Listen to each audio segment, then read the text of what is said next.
পেঁপে গাছের নিচের দিকে ভিডিওতে দেখানোর মতো করে 4 ভাগ করে দিবেন।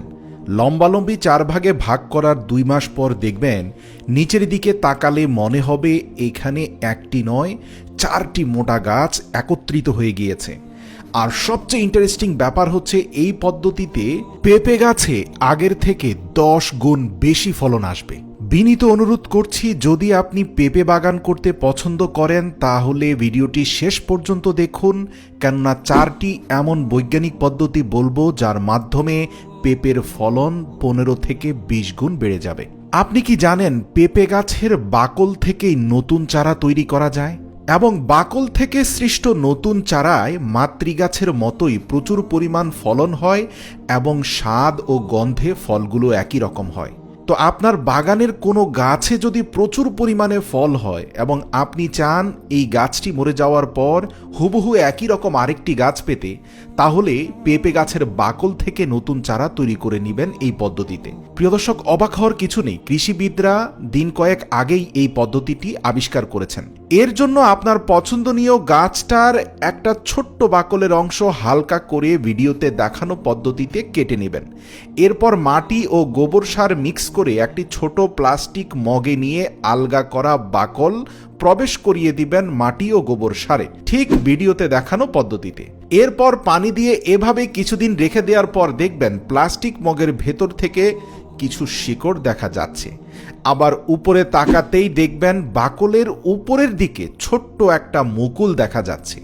এবার এই বাকলটি কেটে শিকড় সহ আপনি অন্য কোথাও রোপণ করলেই ইনশাআল্লাহ অল্প কয়েকদিনের মধ্যে নতুন পেঁপে গাছ তৈরি হবে, যার ফলন হবে হুবহু মাতৃগাছের মতো এবং পেঁপেগুলোর স্বাদ ও গন্ধ হবে হুবহু মাতৃগাছের মতো।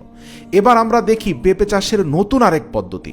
এই পদ্ধতিতে আপনাকে প্রথমত একটা সুস্থ গাছ বাছাই করে নেয়ার পর এর ছোট ছোট ডালগুলো এমনভাবে কাটতে হবে যেন একেবারে কাটা না যায়, কিছু অংশ রেখে দিয়ে বাকিটা কাটতে হবে, কারণ এই অংশ থেকে পরবর্তীতে নতুন পাতা ডাল গজাবে। এবার গাছের যে জায়গায় আমরা কলম করব সেখানে একটি ছোট করে ক্রস সেকশন নিয়ে নেব। তারপর সেই জায়গায় একটি প্লাস্টিক কাপ বাঁধব। প্লাস্টিক কাপে আমরা একে একে যোগ করব কোকোপিট ও গোবর সার। মনে রাখবেন, প্রথমে কোকোপিট, তারপরে গোবর সার, তারপরে আবার কোকোপিট, তারপরে আবার গোবর সার, এভাবে লেয়ার তৈরি করতে হবে। তারপর ঢাকনা দিয়ে প্রায় 50 দিনের মতো রেখে দিতে হবে, তবে নিয়ম করে আপনাকে পানি দিতে হবে এই বক্সের ভেতর। 50 দিন পর আমরা এই চারাকে কেটে অন্য কোথাও রোপণ করতে পারবো। রোপণ করার ক্ষেত্রে আমাদের মাটি ও গোবর ভালোভাবে মিশিয়ে নিতে হবে। এরপর এই মাটি ও গোবর সার দিয়ে রোপণ করতে হবে পেঁপে গাছটি, এতে করে ভালো ফলন হবে এবং একটা গাছ থেকে আপনি 2টি গাছ তৈরি করে ফেললেন।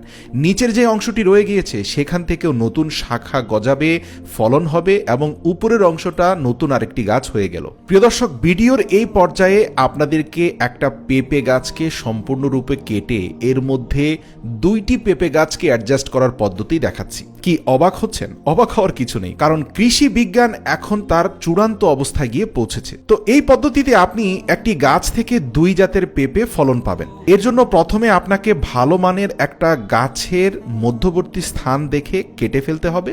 তারপর গাছের মাঝ বরাবর কেটে ফেলা অংশে একটি সমান্তরালভাবে গর্ত করতে হবে, ঠিক ভিডিওতে দেখানো পদ্ধতিতে। এবার আমাদের 2টি ভিন্ন ভিন্ন জাতের পেঁপে গাছের ডাল এনে এই সমান্তরালভাবে কাটা গর্তে লাগিয়ে দিতে হবে।